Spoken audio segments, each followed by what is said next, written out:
Class 9 Economy Applications. Dear student, this is the continuation of the first video of the chapter Public and Private Sector in Indian Economy. And in the first part of the video, I have explained about the public sector. Now we are continuing with the private sector enterprise or private sector of Indian economy. Private sector includes all agriculture and all those institutions which are engaged in the production and distributions of goods or services and are entirely in the private hand. That means those sector may be of agriculture or and other institutions which are engaged in the productions and distributions of goods and services are in the hand of the private sector or in the private hand. So now, these enterprises are run in private interests. So, this is the interests are not by the government, but it is run by for the private interests. But these private enterprises are under the subject or under the control of the government regulations. So now, private sector in India, private sector or private enterprise are refers to all type of individual or corporate enterprise, which is both domestic and foreign, engaged in different field of productive or production activities. Private sector enterprise are characterized by ownership and management in private hand, personal initiative, and profit motive. Now, we know that private sector enterprises are those characterized or those which is owned and managed by the private ownership, or it is a personal initiative or for a personal profit motive. In India, what happened? In India, what happened with the private sector is that in India, the private sector and the public sector gained its importance, particularly after the passing of industrial policy resolutions in 1948 and 1956. That means after the after the industrial policy resolutions in 1948 and 1956, both this public and private sector have gained a lot of importance, particularly after this industrial policy. And after that, after the industrial policy, this economy is known as a mixed economy in India. This industrial policy resolution reserves certain industrial areas for public sector. And this policy, what happened? It resolved or it reserved certain industrial area for public sector and allow certain existing industry both in the public and private sector for the future development. Then what is the role? The role of private sector in India. Let us see the role. The role is what? It the role is in the agricultural development, in the industrial development, and in the growth in business and trading activities. Also growth in national output, saving and capital formations, and market expansions, employment, growth in small scale and cottage industries. These are the role that is being provided or the private sector is working on. So in India, as a mixed economy setup, after the policy in 1940 and 56, the role of this sector in the economic development of India is under the following points, which I have already mentioned. Now, let me just briefly explain one by one. The first one, as I said, is agricultural development. The private sector has, like the public sector in India, has also given so much of work in the development of agriculture. So, agriculture form the principal economic activities of the Indian economy. So, we know that more than 60% of the working populations more than 60% of the working populations was engaged in the sector of the livelihood till some time ago. That means what? After the after the industrial policy, after the ownership has been given to two parts, that is the private and public sector. The private sector also has worked so much in the development of uh, agricultural development. Then also private sector also has helped so much in the development of agricultural sector. The economic history of India shows that several industries like cotton and jute textile, sugar, paper, iron and steel, etc., expanded in our country under the initiative of private enterprise. Now, not only that, in the development of industrial agriculture, private sector also has so much of growth development in the business and trading activities.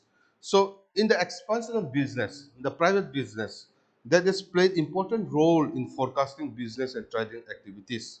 So now, economic progress of a country greatly depend on the expansion of business and trading activities.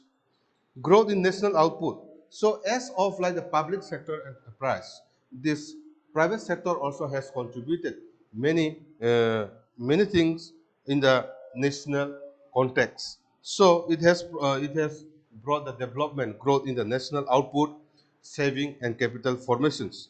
The importance of the private sector in India can also be assessed in terms of contributions of gross domestic product, gross domestic saving, gross domestic capital formations, and many more. So the next is market expansion. So as of public sector enterprise, private sector also has worked on the expansion of market. Like public sector enterprise, private sector also has worked on the expansion of market. That is what? The consumption expenditure of the private sector of final goods, that is ready-made garment, tea, coffee, bread, bicycle, motor cars, etc., also contribute in the expansions for all product within the economy. Now let us see to the causes of industrial sickness in the private sector.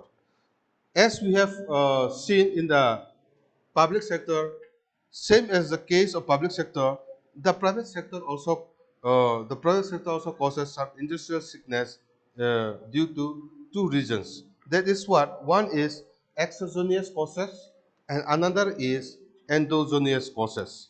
So these two causes of the sickness, what is this exogenous causes and what is that endogenous causes? Let us see. Exogenous causes are what? Exogenous causes are those which are beyond the control of any industrial unit. Some of these exogenous causes resulting in industrial sickness are as follows. That means what? Exogenous causes means those problem or causes which are beyond the control of any industrial unit. That means even the private sector, it is not under their control, beyond the control of the unit. That is all the exogenous causes. The first causes is inelastic supply of raw materials. Inelastic means the less or can be the limited supply of raw material in the private sector causes the sickness. Different industrial units often face the problem in elastic supply of different raw material. Hence, growth in industrial output is constrained by the supply condition. Due to the inelastic supply of raw materials in the uh, in a particular sector or the particular industries, the private sector also fall into the sickness. The second one is power crisis. Power crisis. The energy crisis is another problem of the industrial sickness in the private sector. So, inadequate supply of power, electric power, also stand the way of smooth operations in the industrial unit. Then the next is economic depressions. Economic depression means the downfall of economy.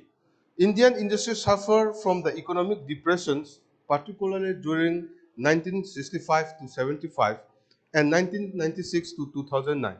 During this period of time, the industries of many Indian industries suffered economic depressions. This means what? This implies that demand for industrial product declined during this said period. Instead of growing the industrial sector, it declined during this period. Because of that, that is what we say the economic depressions because of the sickness of private sector comes. The next is the government policy. The government policy is what? The different policy which is made by the government or been given by the government have the responsibility for the industrial sickness in India. The policy of the governments are what? They put heavy taxes. They make an industrial licensing policy. They make the export-import policy higher, which is not affordable by the private ownership. That is what this is government policy. Different policy of the government also held responsible for creating industrial sickness in India. That is the tax policy, the industrial license policy, export-import policy, and for example, this government policy, some example can be given in such a way that some economists believe that the restrictive nature of industrial licensing policy, along with the some bureaucrats, Tanzels was one of the important factors inhibiting industrial growth. Now next, I have said there are two causes. One cause is exogenous and another cause is endogenous. Now endogenous causes is what? Endogenous causes are the weak management, financial constraint, lower quality product. Weak management means what? The management of the industries by the private industries, no proper management, no proper person who can handle the industry in a proper way, that also make the industry into sickness. Like lack of proper management in industries unit is one of the most important causes of industrial sickness. This is what? This is the point of endogenous causes. The second one of the endogenous causes is financial constraint. Financial constraint means what? The problems of money or capital for the growth and for the development of the industries. Underutilizations of production capacity in many industrial units also lead to higher average cost of productions and a decline in the profitability. Again, improper fund management policy and inadequate credit facilities may also lead to such industrial sickness. The third one is lower quality product. Most of the Indian company did not produce best quality or good quality in in productions. Because of that, what happened is that the company faced many competition, bad competitions. Those companies that produce lower quality of productions cannot face a better competitions in the productions. So the demand for their products drastically leading to their losses. And the last one of these endogenous causes is faulty planning. Faulty planning with respect to the preparations of different industrial objects also lead to the cost overrun and industrial sickness may cause. That is what? Because of no proper planning with the preparations of different industrial projects, that industrial will definitely make a cost overrun. They will the expenditure will be more than the profit. So in that case, the industrial sickness will happen. Now, let me give the little performance between let me explain the performance of the public and private sector. A comparison also we can say, a comparison between the public and private sector. So, the organized sector in India consists of 293.77 thousand industrial establishments. That means in all combinations of both private and public sector in India, it consists like 293.77 thousand industrial establishments.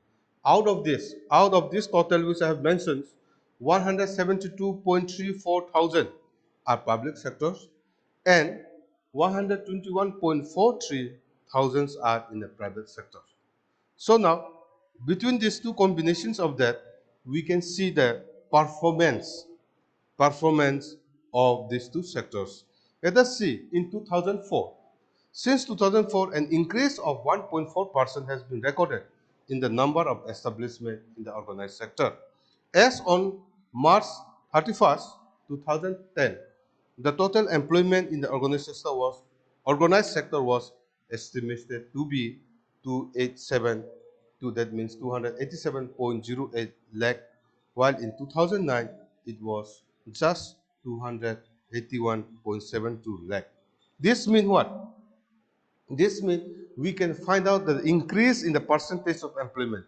This is what there is an increase of just 1.9% in employment. That means in 2004 we find that 1.4%. Now in 2009 there is a little increasement, is just 0.5% increasement. That is increase in by 5%, that is 1.9% in employment. Now, the public sector employs about 178.62 lakh persons in 2010, while in 2009 it was 177.95 lakh. The private sector employs 107.87 lakh per person in 2010, while in 2009 it was just 102.9 lakh. So the positive growth of employment was recorded in the public sector, and private sector showed an increase in trend. Now the difference here, you can know that in public sector, if you look at the data, in public sector, there is a decline in the employment record. Whereas in private sector, there is some little increased trend in the private sector. This is the comparisons between the public and private sector. And the last for today, I'll just mention some difference between the public and private sector. Point number one. Point number one difference. Public sector enterprise are owned and controlled and managed by the central or state government, whereas the private sector enterprise are owned, controlled and managed by the private person or bodies. And public sector undertaking consists of departmental enterprise like Indian Railways, Post and Telegraph, whereas private sector enterprise consists of sole proprietorship business, partnership business. Then the next point, in the public sector, goods and service required for social benefit such as primary health service, defense service, etc. In the private sector, different consumer goods such as bread, butter, cotton and cotton clothes, bicycle, TV, they are recorded. The last point is that maximize public sector maximize social welfare, private sector maximize private profit. Thank you.